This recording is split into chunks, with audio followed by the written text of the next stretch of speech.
Hey friends, question. What is the opposite of addiction? To answer, let's tell a little story about Rat Park. In the 70s, a psychologist named Dr. Alexander found that if you put a rat in a cage and gave him two options, water or water laced with heroin or cocaine, the rat in isolation would almost always choose the water laced with heroin and cocaine, over 90% of the time overdosing.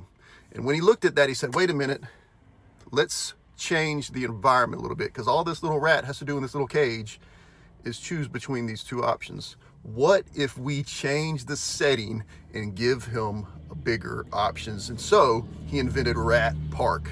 He put the rat in a larger place with all the little fun little spinny wheels and mazes and things for rats, and multiple cheeses, and of course other rats it could interact with. And what he found when they gave him water again, or water laced with cocaine, the rats in Rat Park never overdosed.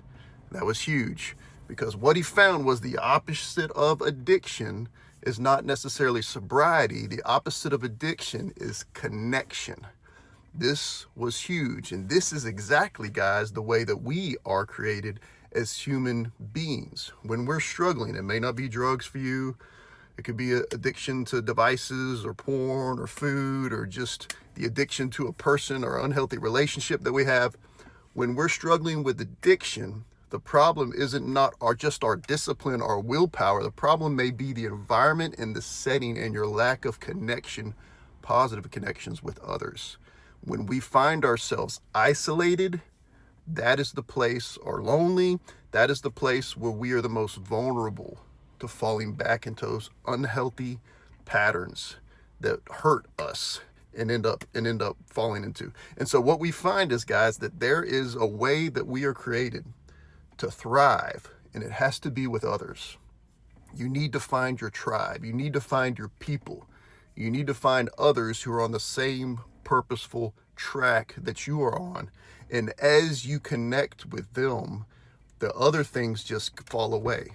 You don't stop thinking about a red ball by telling people to stop thinking about a red ball, as I've heard before, because that's all they'll think about.